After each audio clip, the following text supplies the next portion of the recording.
ติดตามชมโดยเฉพาะแม่นอนุกรรมการพวงปล่อยที่เพิ่นจับเอาเหือซ่องลำโดยเฉพาะแม่นเหือของบ้านเสียงล้อมท่านผู้ชมอยู่ทางเบื้องซ้ายจกสลักคัดคู่มาทึกกับจอมงัวอยู่ในฮอบที่1อยู่ทางเบื้องขวามาเบิ่งกันว่าทางซ่องบ้านนี้ตอนนี้พวกเขาสังเกตดีๆแล้วตอนนี้จะโดยเฉพาะแม่นอยู่ทางนี้ปัจจุบันนี้แม่นอยู่ทางเบื้องซ้ายนี่เบื้องซ้ายนี่พวกเขาสังเกตเป็นบ้านเสียงล้อมนะ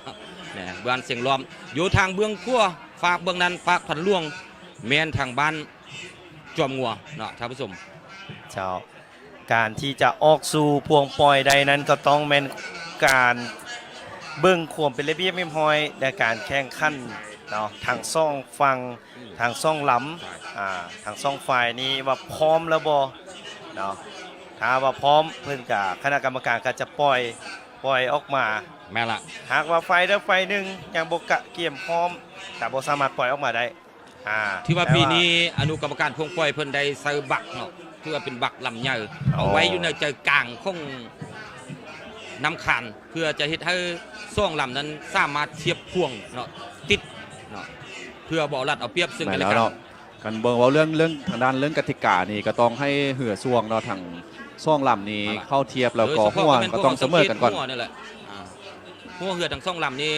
ถ้าว่าเสมอกันอนุกรรมการเพิ่นก็จะได้มีการปล่อยเหือทางซ่องลำเนาะมาอันนี้พวกเรายังติดตามเบิ่งอยู่สำหรับอยู่ที่สถานที่พวงปล่อยซึ่งฮอบที่1คู่ที่1ท่านผู้ชมเป็นการพบกันระหว่างเหือข้องทางบ้านเสียงล้อมอยู่เบื้องซ้ายเจ้าแข่งกับจอมงัวอยู่เบื้องขวาจะมาเบิ่งคู่นี้ว่าผู้ใดที่จะเข้าสู่เส้นชัยก่อนการเข้าสู่เส้นชัยนี้อนุรักษ์โบแมนเอามักเบ่งได้เพิ่นจะเอาแง้มเข้าสู่เส้นชัยผู้ใดที่ว่าคือว่าเป็นมักเบ่งนี่โอ้ยต่อมักเบ่งยาวๆเลยบ่ได้เราเพิ่นจะตัดสินโดยแง้มเหือเจ้าก็ถือว่ากำลังจะเริ่มขึ้นแล้วเนาะครูทำอิฐโครงการแข่งขันทรงเหืออยู่ที่ยึงคานแต่ว่ามาเว้าเรื่องบรรยากาศเนาะปัจจุบันนี้ก็ยังมีฝนตกค่อยๆกันลงมาอยู่เนาะแต่ว่าก็สังเกตเห็นว่าบรรดามวลชนเนาะบ่ว่าจะเป็นแค่ทางภายในและต่างประเทศก็ยังทยอยเนาะเข้ามาส่งมาเสียการแข่งขันทรงเหือในปีนี้ก็ถือว่าไล่กันสมควรท่านผู้ชมเนาะให้ท่านผู้ชมสังเกตเบิ่งเหือเนาะแล้วก็เบิ่งเสื้อของซีพายในช่วงลำนี้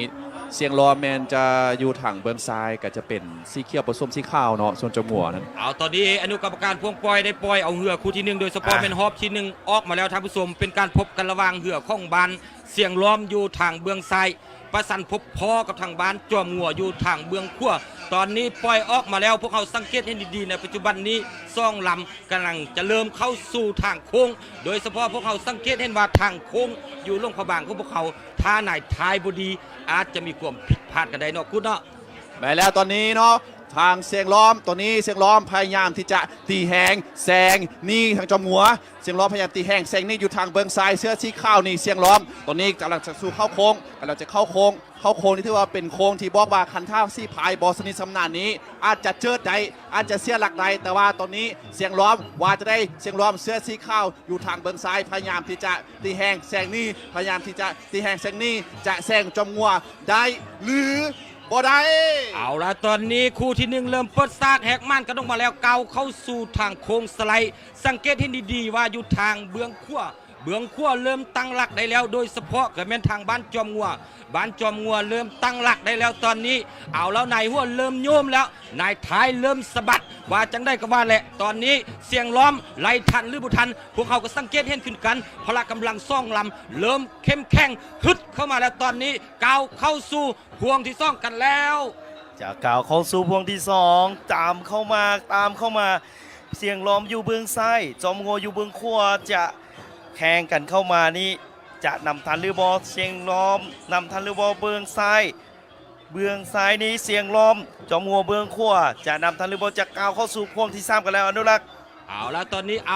ก้าวเข้าสู่พวงที่3เริ่มเห็นสังเกตเห็นไกลๆแต่พวกเขาไม่สามารถที่จะบอกได้ท่าพวกเขาเส้นใสเห็นได้แบบบิบๆว่าเสียงล้อมเริ่มนำหน้าพาทางออกจากห่างจอมงัวไปแล้วตอนนี้ก้าวเข้าสู่พวงที่3เป็นที่เรียบร้อยกันแล้วท่านผู้ชมระวังเสียงล้อมอยู่ทางเบื้องซ้ายประสันพบพอกับทางจอมงัวอยู่ทางเบื้องขวา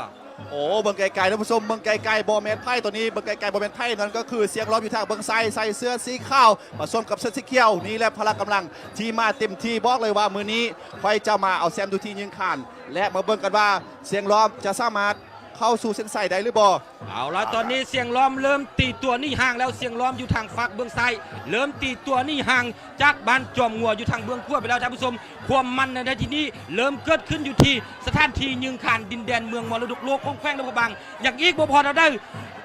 อย่าง ใน อีก ขณะนี้อยากจะเข้าสู่เส้นชัยแล้วระวังเสียงล้อมอยู่ทางเบื้องซ้ายประสันพอๆกับบ้านจอมงัวอยู่ทางเบื้องขั้ว จอมงัวนำทันหรือบ่จอมงัวจะนำทันหรือบ่จะก้าวเข้าสู่เส้นชัยแล้วจะก้าวเข้าสู่เส้นชัยแล้วจอมงัวนำทันหรือบ่เข้าสู่เส้นชัย ใช่ก็ถือว่าเป็นทางเสียงล้อมอยู่ทางเบื้องซ้ายนอกทางสุดทางเบื้องซ้ายเสื้อสีขาวกระทรวงเข้าสู่เส้นชัยในฮอตอิทนี้เนาะก็เป็นทางเสียงล้อมอยู่ทางเบื้องซ้ายเดียวเขาก็ต้องได้เบื้องทางด้านคณะกรรมการว่าจะมีผิดพลาด